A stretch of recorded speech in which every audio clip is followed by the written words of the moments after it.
വെളിപ്പാട് പുസ്തകം 3-ാം അധ്യായം 10-ാമത്തെ വാക്യമാണ് ഇന്ന് നമ്മൾ പഠനത്തിന് വിധേയമാക്കുന്നത്. അവിടെ നമ്മൾ ഇപ്രകാരം വായിക്കുന്നു: സഹിഷ്ണുതയെക്കുറിച്ചുള്ള എൻ്റെ വചനം നീ കാത്തുകൊണ്ടതിനാൽ ഭൂമിയിൽ വസിക്കുന്നവരെ പരീക്ഷിക്കേണ്ടതിന് ഭൂതലത്തിനെങ്ങും വരുവാനുള്ള പരീക്ഷാകാലത്ത് ഞാനും നിന്നെ കാക്കും. കർത്താവിൻ്റെ വീണ്ടും വരവിനോട് ബന്ധപ്പെട്ടാണ് ഈ വാക്തത്വം പറയുന്നത്. ഭൂതലത്തിൽ എങ്ങും വരുവാനുള്ള പരീക്ഷ എന്നത് മഹാപീഡന കാലത്തെക്കുറിച്ചുള്ള ഒരു പ്രസ്താവനയാണ്. ലൂക്കോസ് 21:34-35 വാക്യങ്ങൾ.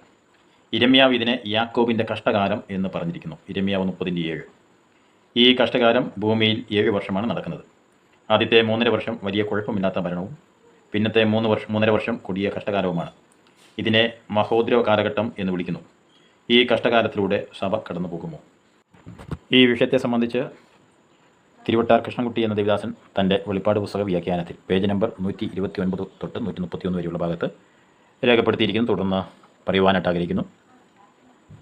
ഈ കഷ്ടകാലത്തിലൂടെ സഭ കടന്നു പോകുമോ? ഇതിനെ സംബന്ധിച്ച് 3 തരത്തിലുള്ള വിശ്വാസമാണ് ദൈവജനത്തിൻ്റെ ഇടയിലുള്ളത്. 1. മഹാപീഡനത്തിന് മുമ്പ് ക്രിസ്തു മേഘത്തിൽ വരികയും തൻ്റെ സഭയെ ചേർക്കുകയും ചെയ്യും എന്ന് വിശ്വസിക്കുക. 2. മഹാപീഡന കാലഘട്ടത്തിൻ്റെ ആദ്യത്തെ 3.5 വർഷം കഴിഞ്ഞ് യേശു മേഘത്തിൽ വന്ന് തൻ്റെ സഭയെ ചേർക്കുക. 3. മഹോദ്രവത്തിൻ്റെ ഒടുവിൽ യേശു വന്ന് തൻ്റെ സഭയെ ചേർക്കുക. ഈ 3 തരത്തിലുള്ള വിശ്വാസങ്ങളിൽ ആദ്യത്തേതാണ് ശരി എന്ന് അദ്ദേഹം രേഖപ്പെടുത്തിയിട്ടുണ്ട്. ഈ വാക്യത്തിൻ്റെ അടിസ്ഥാനത്തിൽ സഭ മഹാപീഡനത്തിലൂടെ കടന്നു പോകത്തില്ല എന്ന് വ്യക്തമാകുന്നു. 1. ഭൂമിയിൽ എങ്ങും പരീക്ഷാകാലം വരും എന്നത് ഒരു ഭാവികാല പ്രയോഗമാണ്. 2. ഭൂതലത്തിൽ എങ്ങും വരും എന്നത് സാർവത്രികമാണ് എന്നത് വ്യക്തമാണ്. 3. ഭൂമിയിൽ വസിക്കുന്നവരെ പരീക്ഷിക്കേണ്ടതിന് വരുന്നതാണ്. 4. ഈ പരീക്ഷാകാലത്ത് ദൈവവചനം കാത്തവരെ വിശുദ്ധിയിൽ നിലനിന്നവരെ ദൈവം കാക്കും. ഇവിടെ പറയുന്ന പരീക്ഷാകാലം വെളിപ്പാട് പുസ്തകം 6:1 മുതൽ 19 വരെ പറയുന്ന മഹോദര കാലഘട്ടമാണ്. ഭൂമിയിൽ വസിക്കുന്നവർ എന്ന് ഇവിടെ പറയുന്നത് വിശ്വാസികളെയല്ല, മറിച്ച് അവിശ്വാസികളെയാണ്. തുടർന്ന് അദ്ദേഹം തെളിവ് അവിടെ ചേർത്തിട്ടുണ്ട്.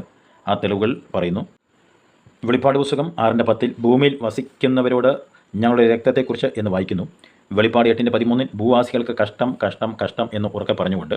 വെളിപ്പാട് 11:10 ഭൂമിയിൽ വസിക്കുന്നവരെ ദണ്ഡിപ്പിച്ചുകൊണ്ട്. വെളിപ്പാട് 13:8 ഭൂവാസികളൊക്കെയും അതിനെ നമസ്കരിക്കും. വെളിപ്പാട് 13:12 ഭൂമിയെയും അതിൽ വസിക്കുന്നവരെയും മാരകമായ എന്ന് വായിക്കുന്നു. വെളിപ്പാട് 13:14 ഭൂവാസികളെ തെറ്റിച്ചു കളയും.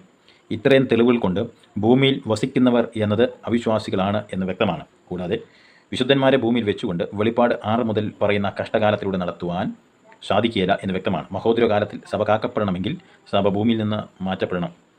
പത്മോസിലെ ക്രിസ്തു തിരുവട്ടാർ കൃഷ്ണൻകുട്ടി പേജ് നമ്പർ 129 തൊട്ട് 131 വരെയുള്ള ഭാഗങ്ങളിൽ പറഞ്ഞിരിക്കുന്ന വ്യാഖ്യാനത്തിൻ്റെ ചില ഭാഗങ്ങളാണ് ഞാൻ ഇവിടെ വ്യക്തമാക്കിയത്. നാളെ നമുക്ക് വെളിപ്പാട് പുസ്തകം 3-ാം അധ്യായം 11-ാമത്തെ വാക്യം പഠനത്തിന് വിധേയമാക്കാം.